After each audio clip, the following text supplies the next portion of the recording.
Hello again, hello eto. So, mae'r dyfodol yn galw. The future is calling. That, for us, was the starting point for Galwad, Wales's project for UNBOXED. And it was my privilege to be part of the original creative team with Claire. And for me, a bit like Owen talked about this morning, the future is calling it's a way of saying that the future isn't a faraway place. It doesn't start in 30 years' time. It starts this second, this minute, this hour. We build the future by what we do here and now, not by putting it off for another day. And of course, that's exactly the philosophy of the Wellbeing of Future Generations Act, which Sophie talked about this morning. And with Galwad, we wanted to tell stories that created that connection between now and the future.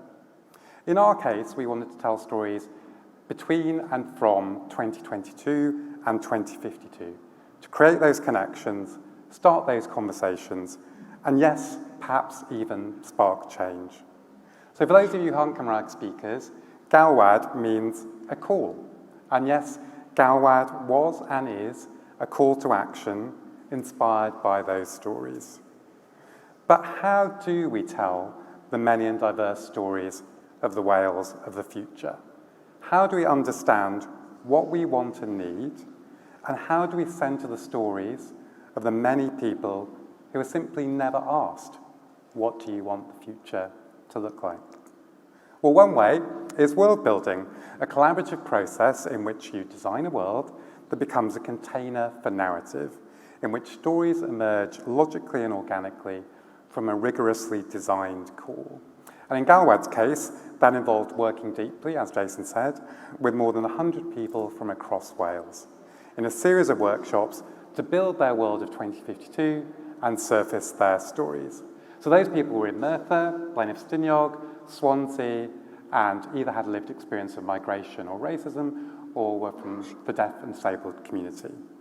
The process was inspiring, emotional, surprising, enlightening, and formed the basis for everything that subsequently became Galwad.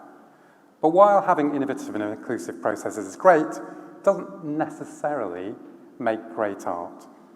Did a world get built that could be imaginatively inhabited by either the writers or the audiences? Is this the glowing future of storytelling or the horror of creativity by committee, something all of us will have experienced in some way, shape or form? So in a moment, I'll be asking those questions to Claire and Alex. But first, let's have a look at some of the highlights of Galwad, the world that was built, and the stories that were told.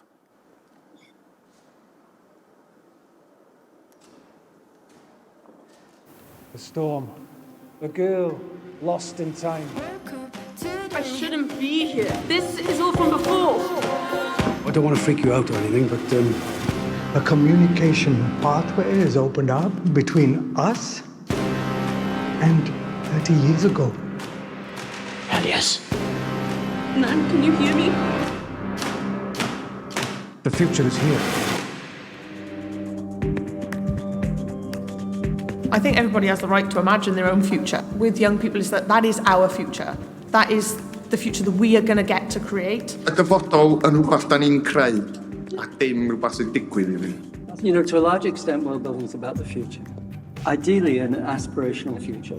You use storytelling to create this world that you can believe. You throw it back into the present and you have a new perspective.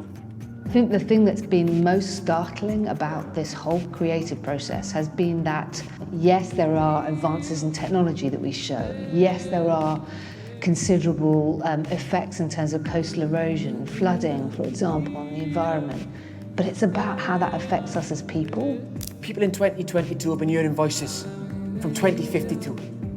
From now. So, in Wales tomorrow, we can expect a typically warm autumn day with lows of 31 Celsius, but then by midday, temperatures reaching a high in Pembrokeshire.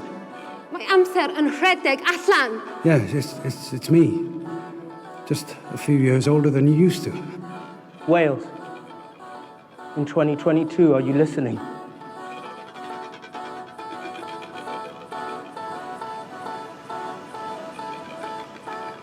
Bore da. It's Wednesday, 28th September, and thank you for sending in your messages and videos.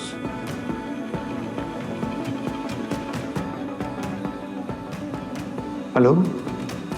Hey, Namit, Rian, I just wanted to say how lucky we are. Yes, we are lucky.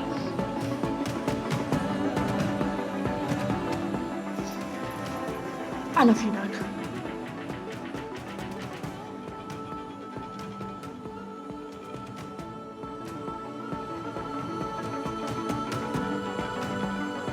Ydachmygu y gweledigeth. The belief that things can be done differently.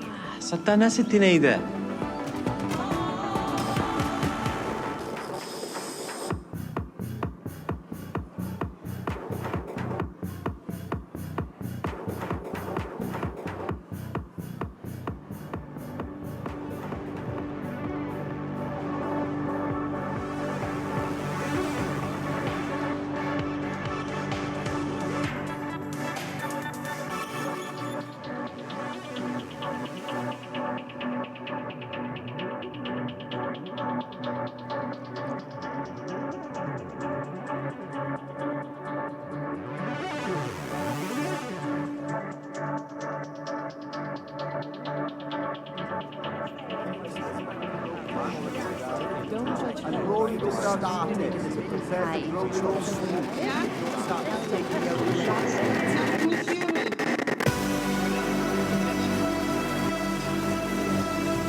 Thank you, it's good that.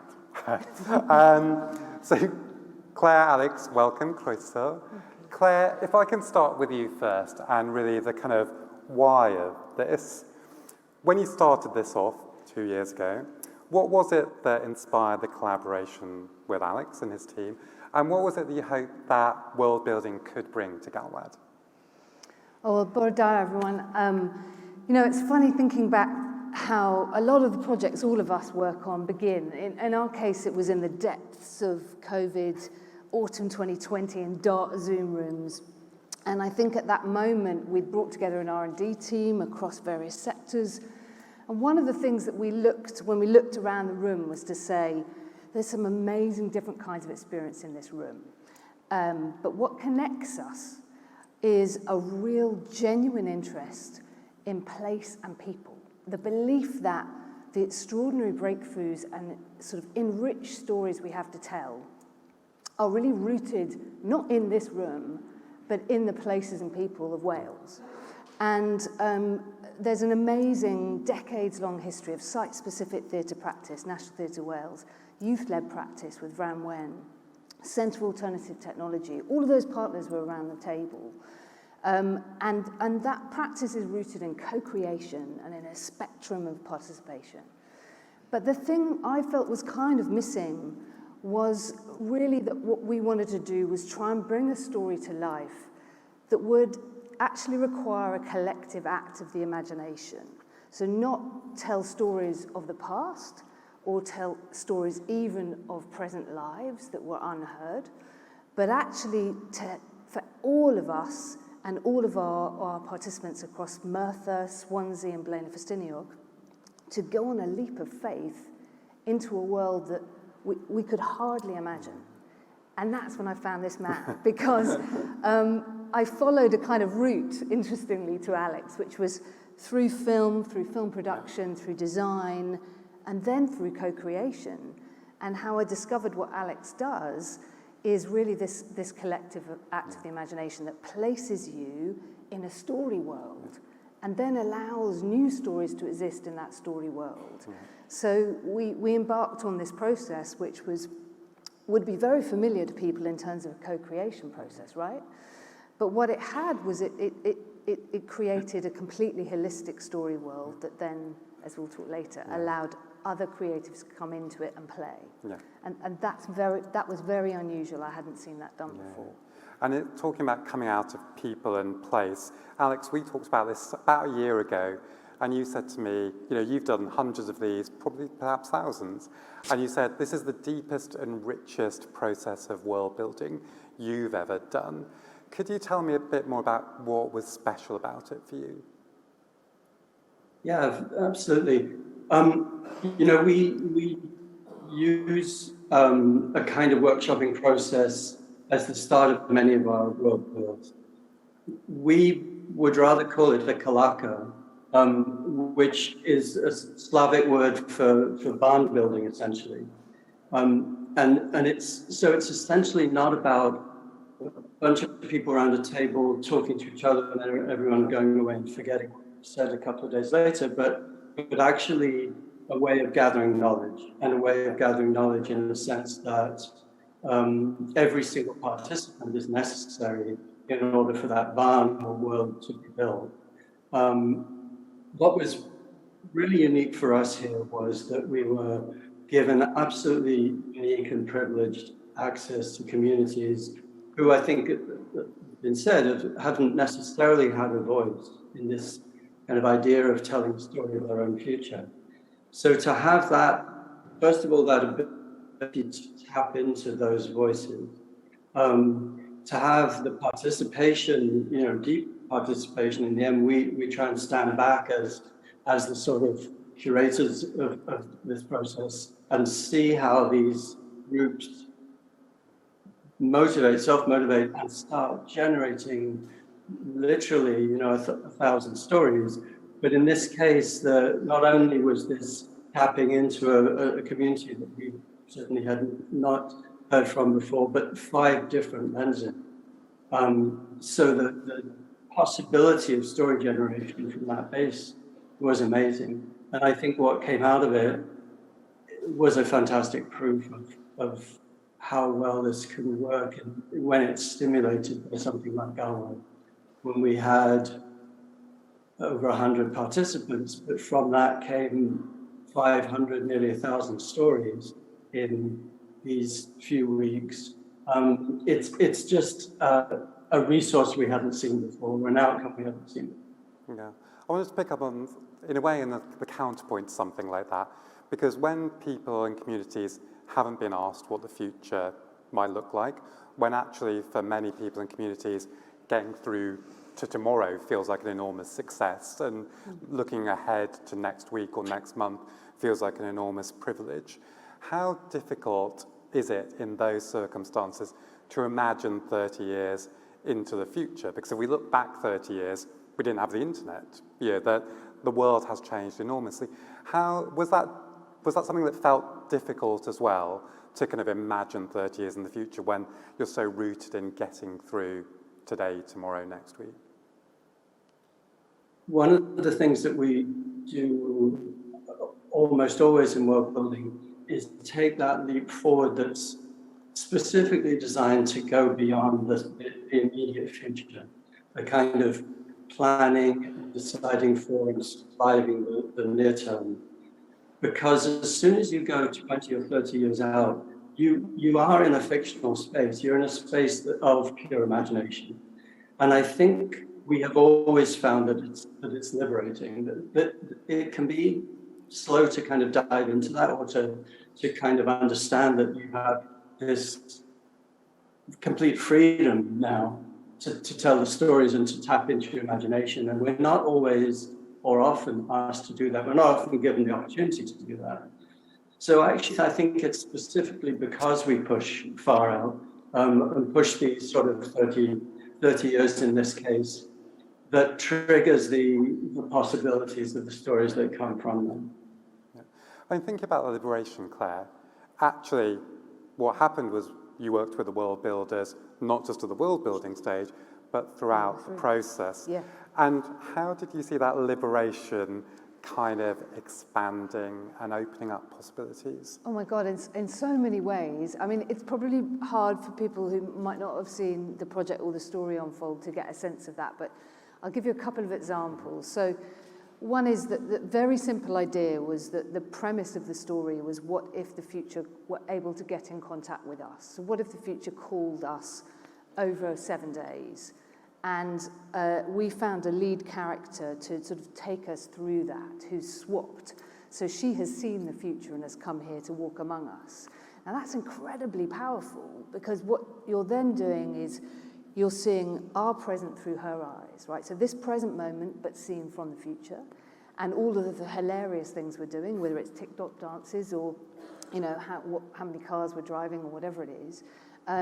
But you're also having the reaction of people in 2022 to that future. So those were the storylines that were playing out in that live drama. And of course, what happened was that a number of our world builders were community cast, writers, writing people's newsroom reports, in all sorts of ways, supplying messages that came through in audiograms to people for real on Twitter and social media. So they were actively participating. And there was one particular gentleman who lives in Blaenau and was an active so-called community detonator, he's self-named, all the way through the project. And the thing about him is that his world-building imagining of Blaenau Ffestiniog was that it became a centre for music production out of all of the community activation that's going on. And we gave him this condition of a world in which there's been a 1.8 rise in global temperatures, and the conditions that result from that in terms of mass migration inward from coastal areas, advances in technology, changes to cultural identity and language. And what we saw him go on was a kind of a journey, really, of imagining himself in that future, and then his ideas about what this place would become, and where the kernels of that future were already there, he saw come to fruition. And so in that final speech that you saw a little bit there in the film, that Eva, the lead character, gives, what she does is effectively audio describes Blaenau Ffestiniog in 30 years' time for that live audience.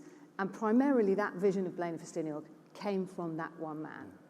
So, that, you know, what you saw there was the extraordinary imagination, but rooted in his reality, you know, coming to like vivid life for that live audience and that broadcast audience and online audience, which we know we're starting to get a sense of audiences in their millions watched online. And that's incredibly exciting to see that you know, we owe that story to that town, and it's already, its future has begun. Yeah.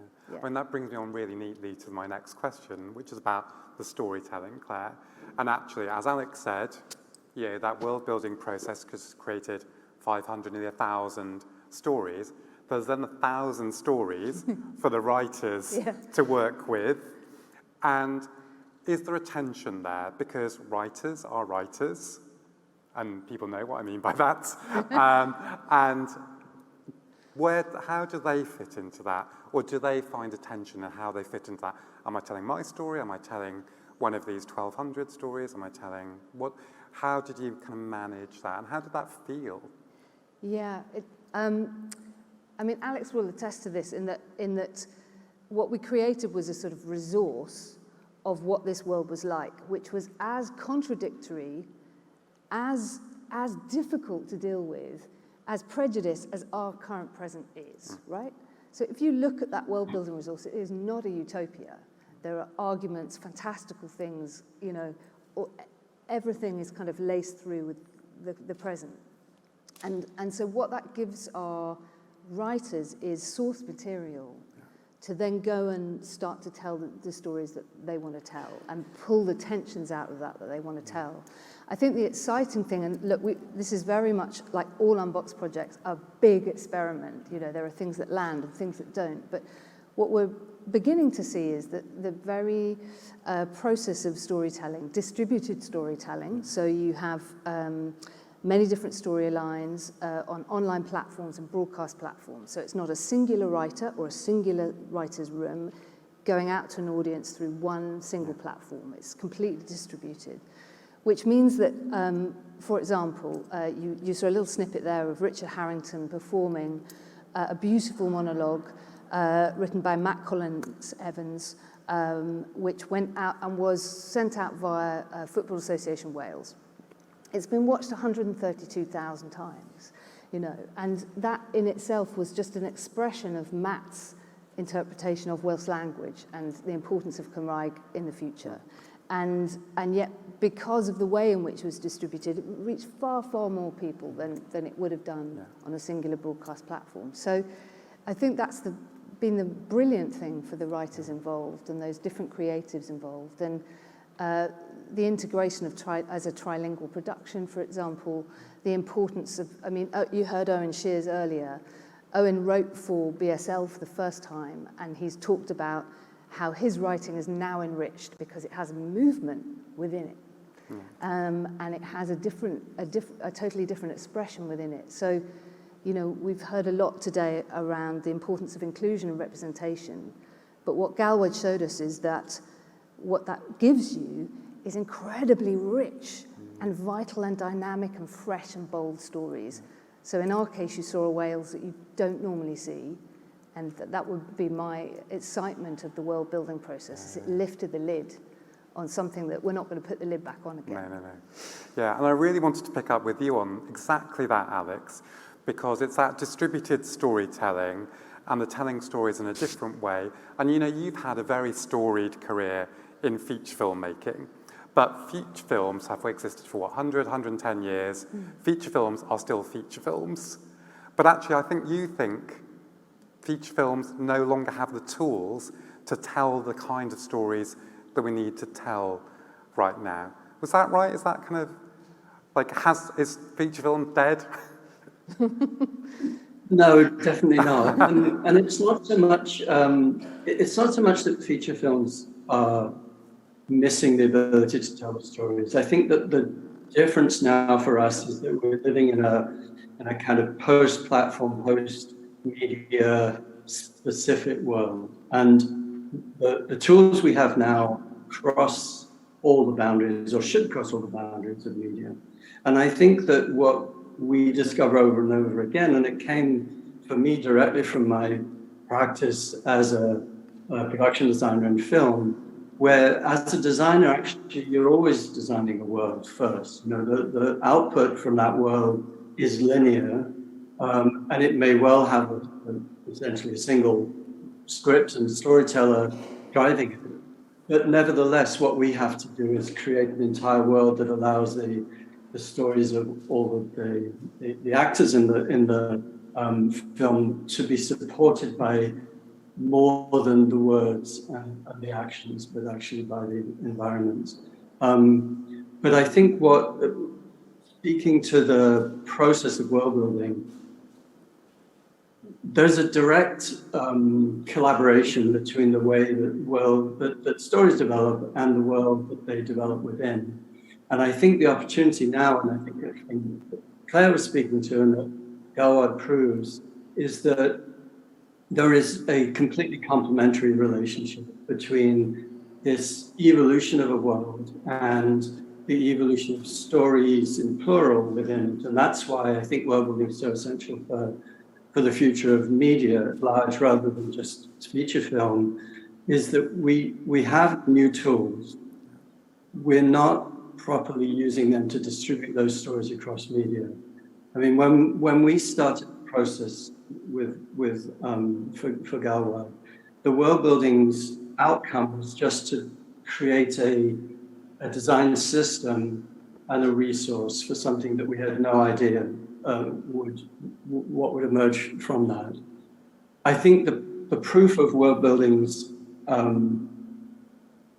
effectiveness, let's say, or value as a resource, is that it allows for evolution. It doesn't predetermine the narrative at the beginning. It doesn't start with a script. It starts with that idea of a resource.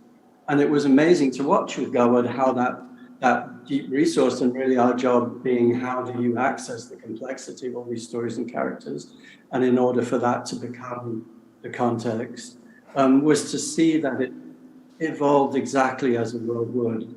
Just to say that one of the things that has been unique in seeing how that story evolved is that often world building is under the hood. It's a practice for how you develop the context for a world, or for stories, and you let go of the idea what the world building process was. In this case, it was actually a pure world building story in the sense that that future that was built and inhabited threaded back to the present and changed the present. And I think that's something that we would say is the value of world building always, is that you allow people to step into a story space that doesn't yet exist. In the case of Galwad, an unknown future creatively.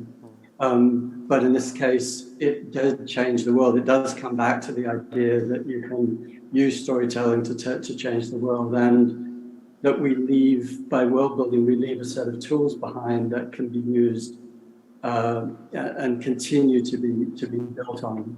And I think that's part of what we're seeing with the kind of detonation of the stories from this point on. Yeah, and I know, Claire, in a sense, it's precisely because of that distributed storytelling, it's too early to talk about numbers in concrete figures.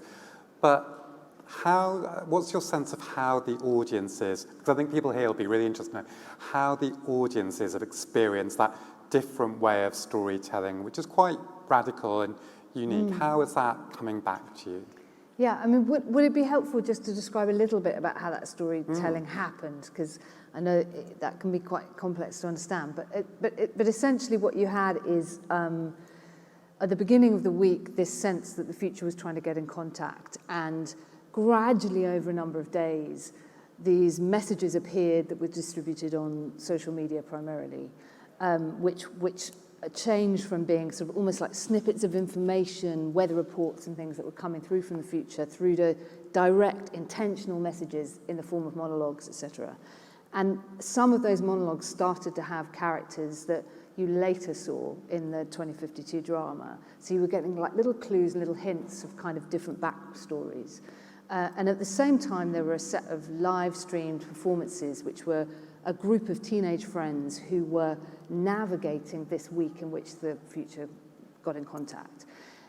So you could watch those live stream performances in real time every single day as they unfolded.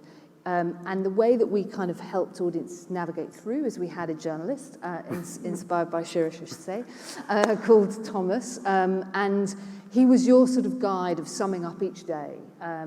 And he was a fictional character based in Blaen y Ffestiniog, played by Rodri Melia beautifully.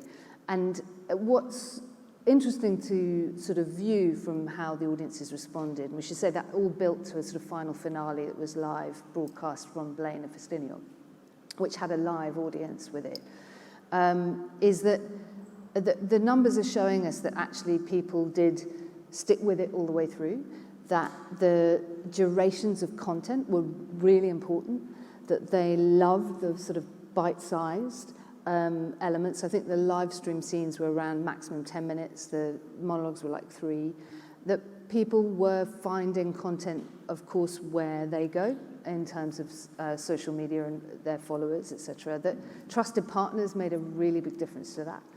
But interestingly, someone asked me last week whether this is the new version of sort of Bandersnatch or stories where you choose your own, you choose your own adventure. And I said, actually, I don't think it's that at all. I think what this showed us is that people want to go deep. So one of the ways in which we talked to broadcasters about this project is we said, well, if you start at the end, which is the 2052 drama, imagine if you take your favorite drama, so Line of Duty or whatever it might be, and you scatter all those characters across social media. So you give people depth, and you give people different stories that they can sort of follow and they can hook onto, that pulls you in. And the highest demographic for Galwad was young people between the ages of 18 and 25. So we know that what was fascinating is there was something about that set of stories, that lead character being 16, which was kind of really pulling people in to really kind of, bat for her by the end of her story.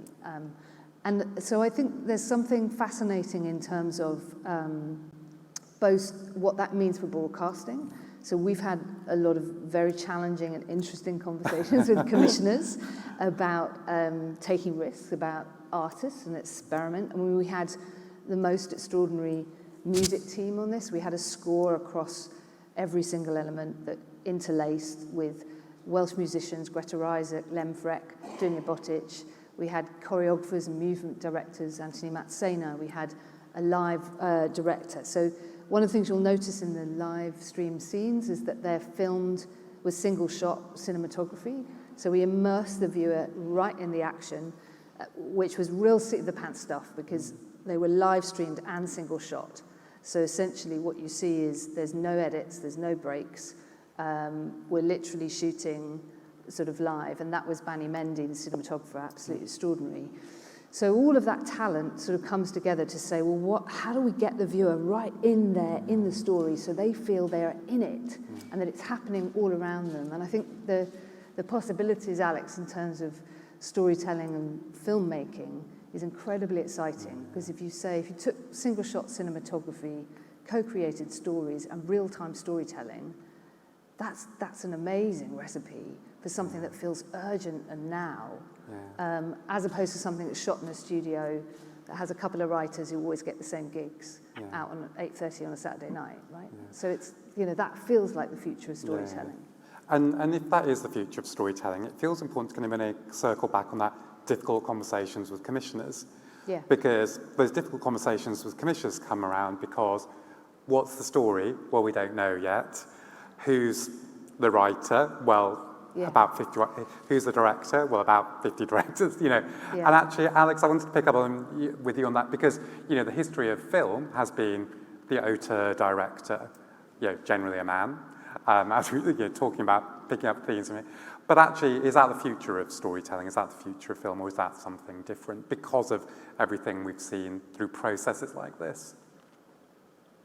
Yeah, I think we have to consider that we need that we can flip the model and reconsider how stories are developed. And I think it comes back to this idea of building a base from which the stories emerge. I think in film terms, and you said this, the 100-year history of film, there have always been these revolutions that have occurred that have completely changed the way that the audience is immersed, whether it is the camera starting to move or sound or CGI or whatever those new tools are. What hasn't changed is that idea of the script.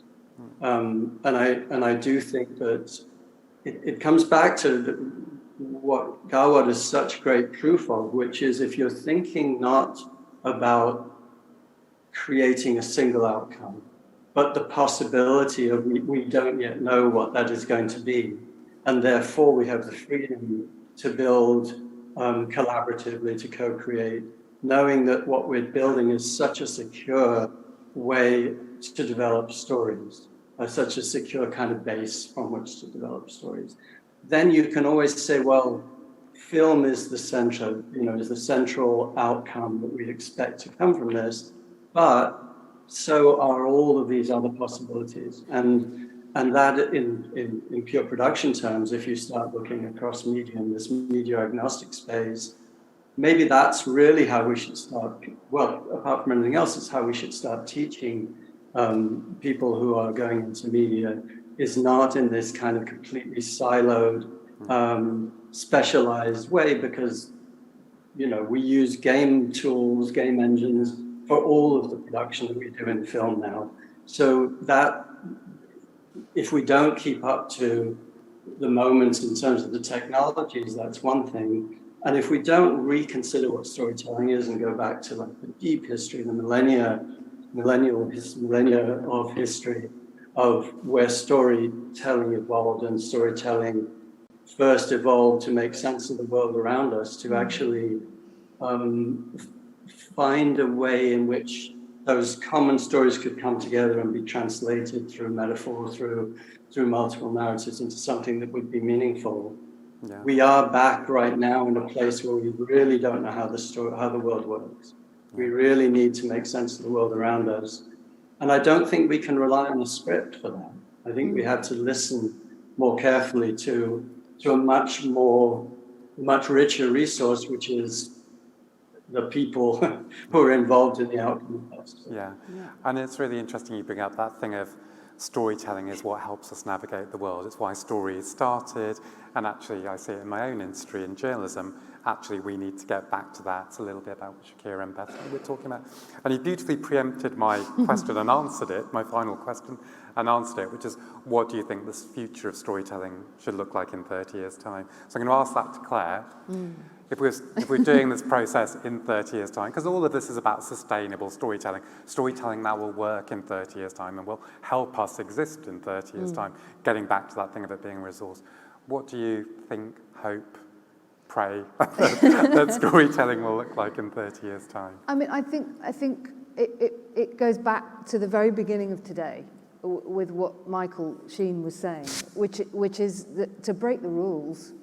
I think the really interesting thing about UNBOXED for us and Galwad is the opportunity to make trouble, to break the rules, to experiment within a very, very hot public spotlight, because you're being judged on an extraordinary investment of money entrusted to you to make a difference. Now, in the case of Galwad, we worked with 450 creatives to make that project. And I think that for me, the legacy of storytelling is in there because of, we heard from 2 young company members just now, and I would just defer to them because the future of storytelling is there. And I think the question is, what can we do in what's left of our professional lives to tear down those barriers, to speak truth to power, to really say, these are the things that are getting in the way of some extraordinary talent and storytelling to happen. And I think that programs such as this and Media Cymru being announced tonight are the kind of at the vanguard. So that I'd love to see it so that R&D doesn't remain in R&D space. R&D is in mainstream. And that we're really experimenting, because we know from what we see now from the numbers coming through of Galwad, that's what audiences want. They're incredibly excited about fresh, new, bold storytelling by voices we haven't heard before, about places that matter to them. And that's, I think, if that's where storytelling's headed, then, wow, when I'm in my 80s, I'm there for it, whatever it's going to be. But I think that's the answer, is what can we do to make that difference? Yeah. Thank you so much, both. Here's to making trouble, breaking the rules, burning down all the walls. Claire, Alex, thank you so much. Thanks. Thank you.